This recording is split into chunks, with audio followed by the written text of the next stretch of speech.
नमस्कार साथियों, संस्कृति आईएएस के यूट्यूब चैनल पर आप सभी का स्वागत है। मैं हूं चंद्रशेखर।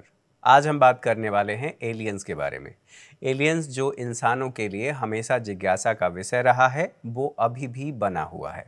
दरअसल इसको लेकर के खुलासा हुआ है और खुलासा कुछ इस प्रकार से हुआ है कि जो अमेरिका की एजेंसी अर्थात अंतरिक्ष एजेंसी नासा, जिसे सबसे पावरफुल माना जाता है, उसने इस बात को लेकर के दावा किया है कि न तो एलियंस हैं और न ही हमारे पास उनसे संबंधित साक्ष्य हैं। लेकिन मज़े की बात यह है कि उन्होंने इनकार भी नहीं किया है। दोनों बातें यहाँ पर कंट्रोवर्सी हैं। न तो वो उनके अस्तित्व को लेकर के कुछ स्पष्ट कह रहे हैं और न ही इनकार कर रहे हैं। तो यहाँ पर उन्हीं बातों को लेकर के आज के सेशन में हम समझने वाले हैं। यहाँ आगे बढ़ने से पहले कुछ ज़रूरी सूचना आप लोगों को दे देते हैं, फिर हम आगे बढ़ते हैं। ज़रूरी सूचना कुछ इस प्रकार है कि संस्कृति आईएएस का एक बैच शुरू होने वाला है, ऑफलाइन बैच, अर्थात ये हाइब्रिड है, ऑफलाइन ही नहीं है, हाइब्रिड है। 3 अक्टूबर शाम 3 बजे दिल्ली केंद्र पर आप यहाँ ज्वाइन कर सकते हैं। ये चेहरे हैं, इन्हें आप जानते पहचानते हैं। ये हमारा नंबर है, कॉल करके बात कर सकते हैं। अगर आपको चाहिए कुछ जानकारी व्हाट्सएप के ज़रिए, आप इस नंबर पर व्हाट्सएप कर लीजिए। तीसरा विकल्प आपके सामने ये है कि आप sanskrithias.com पर जाएं, वहाँ पर विजिट करके आप इससे संबंधित सारी जानकारी ले लें। आप लोगों ने कोई मिल गया फिल्म ज़रूर देखा होगा। कोई मिल गया फिल्म जब आई थी तो उसने सभी लोगों को बहुत ज़्यादा एंटरटेन किया और सभी लोगों ने उसे पसंद भी किया गया। सभी लोगों ने उसे पसंद इस संदर्भ में किया क्योंकि उसमें एलियन के बारे में बताया गया है और एलियन के संबंध में एक मानवीय दृष्टिकोण दिखाया गया है। स्वाभाविक सी बात है कि वो सब कुछ सबको पसंद आया। लेकिन वास्तविक जीवन में एलियन को लेकर के अभी भी ऊहापोह की स्थिति है, न केवल अन्य लोगों की बल्कि नासा एजेंसी की भी। तो यहाँ पर देख लेते हैं क्या कुछ बातें कही गई हैं। ये आप लोगों को दिखाई दे रहा है कि NASA release long awaited report, एक लंबे समय से जो इंतजार था उस रिपोर्ट को इन्होंने प्रकाशित किया है और उन्होंने ये कहा है कि इसके जो की फाइंडिंग्स हैं वो क्या क्या हैं, उन्होंने क्या प्राप्त किया है, क्या देखा है, क्या समझा है, सब कुछ इसमें बताया है। अब बात कर लेते हैं क्या क्या बातें हैं। तो नासा ने एलियंस पर अपनी रिपोर्ट जारी किया है और एलियंस को लेकर के कुछ बातें कही गई हैं। दरअसल एक कांग्रेस का आयोजन हुआ, उसमें बहुत सारी बातें दिखाई गई, बताई गई। उसी से संबंधित कुछ वीडियो आप लोगों को मैं दिखाना चाहता हूं जो यहां पर लगातार चर्चा में रहा है। ये वीडियो आप देख सकते हैं और समझ सकते हैं कि इसमें क्या कुछ बातें आप लोगों को दिखाई गई हैं। यहाँ पर देखें और समझें। ये वीडियो दिखाया गया है और यहीं पर बताया गया है कि ये एलियन है और लगातार वैश्विक स्तर पर इसको लेकर के दावे किए जा रहे हैं। तो चलिए अब इस वीडियो को देखने के बाद, समझने के बाद अब बात कर लेते हैं कि क्या कुछ इसमें खास बात है। तो जो रिपोर्ट आई है नासा की, उस रिपोर्ट में ये कहा गया है कि भैया 36 पेज की रिपोर्ट है और इस रिपोर्ट में घटना की तकनीकी और वैज्ञानिक टिप्पणी या तकनीकी पक्षों पर विचार किया गया है और वैज्ञानिक टिप्पणी भी किया गया है। उनका ये कहना है कि घटना के पीछे एलियंस का हाथ होने का कोई सबूत नहीं मिला है। दरअसल यहाँ पर अनआइडेंटिफाइड एरियल फेनामेनन अर्थात अज्ञात घटना देखी गई है।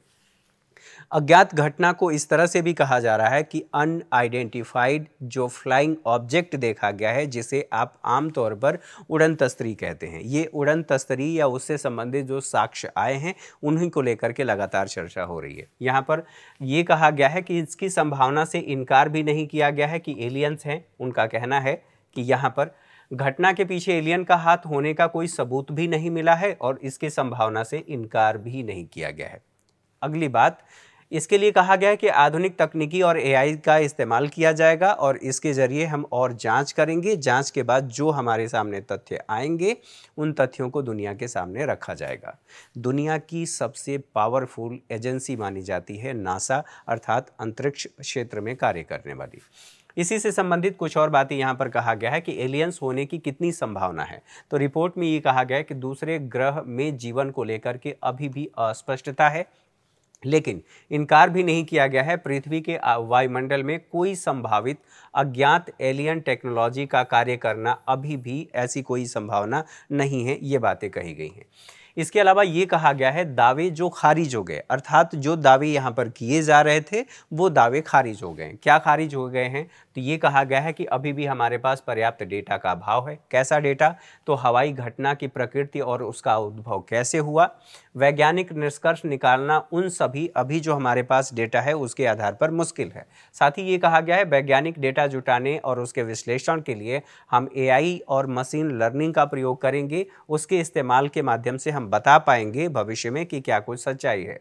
पिछले सप्ताह मैक्सिको में एक कांग्रेस का आयोजन हुआ और उस कांग्रेस में जो अधिकारी थे उन्होंने कुछ इससे संबंधित रिपोर्ट प्रस्तुत किए।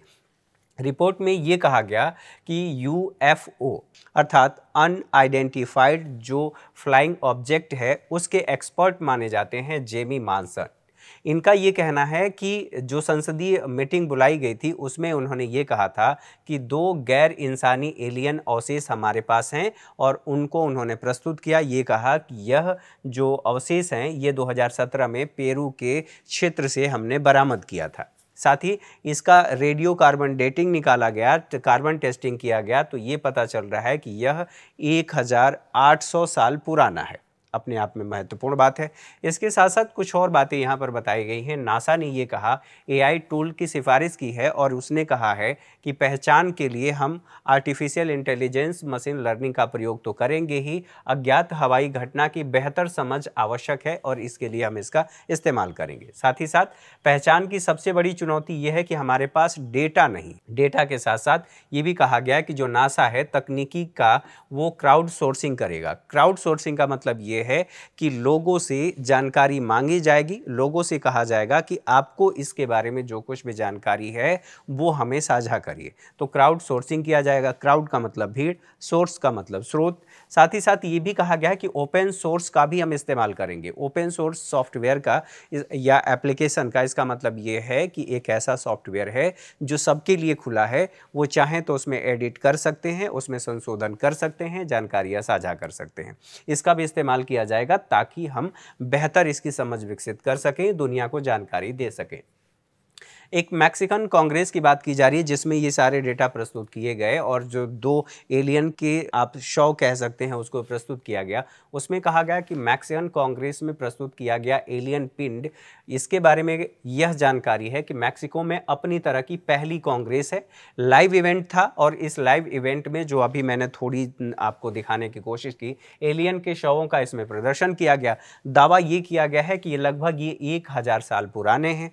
प्रतिक्रिया के बाद करें तो एलियन के कथित 100 को लेकर के ये कहा गया है कि ये जो दिखाया गया है यह धकोसलेबाजी है, यहाँ इसमें कोई सच्चाई नहीं है। साथ ही वैज्ञानिक जो जैमे मौसन हैं उनका ये कहना है कि शवों का पृथ्वी पर किसी भी जीवन से कोई संबंध नहीं है। अर्थात जो उनका आकार प्रकार है वो अप्रत्यक्ष तौर पर ये कहना चाह रहे हैं कि जो इंसानी जीवन है या पृथ्वी पर जितने भी जीव जंतु हैं उन सभी जीव जंतुओं से इनका कोई संबंध नहीं है।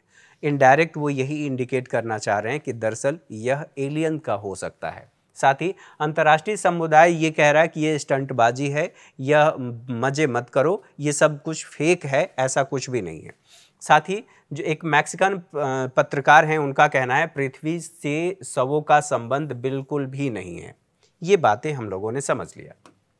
इसके अलावा अमेरिका ने भी सवाल उठाया, कहा कि पेरू की जो प्राचीन नजका लाइन्स है इससे प्राप्त ये साक्ष्य हैं और इन्हीं के अध्ययन करके या इन्हीं का प्रयोग करके बनाया गया है या उससे संबंध रखने वाला है। सवाल ये है कि ये जो नजका लाइन्स है ये क्या है। तो नजका लाइन्स का सीधा सा मतलब यह है कि पेरू के तट पर या पेरू की बात करें तो पेरू में पाई जाने वाली एक जियोग्लिप्स डिजाइन है। ये क्या है? दरअसल पत्थर कह लीजिए या बजरी कास्ट या जो भू आकृति है उसका प्रयोग करके बनाया जाता है। इसकी जो नक्काशी होती है और इसका आकार, इसकी निरंतरता के साथ साथ इसकी प्रकृति और गुणवत्ता, इन सभी कारणों के आधार पर इन्हें सबसे बड़े पुरातात्विक रहस्य के रूप में जाना जाता है और माना भी जाता है। यह आकार में इतने बड़े हैं कि आप इन्हें सामान्यतः मतलब पृथ्वी पर खड़े होकर के आप इनका न तो पिक्चर ले सकते हैं और न ही इसकी पूरी डिजाइन को देख सकते हैं। इसका मतलब ये है कि आप ड्रोन का प्रयोग कर सकते हैं या फिर हेलीकॉप्टर का प्रयोग कर सकते हैं, सैटेलाइट का प्रयोग करके आप इसकी इमेज ले सकते हैं। इन्हीं के आधार पर, इन्हीं के अध्ययन के आधार पर सारी बातें कही गई हैं। मैक्सिको में ये कहा गया है, राष्ट्रीय स्वायत्तता विश्वविद्यालय, इन्होंने कार्बन डेटिंग का प्रयोग किया और कार्बन डेटिंग करने के बाद इन्होंने निष्कर्ष निकाला कि ये 1000 साल पुराने हैं।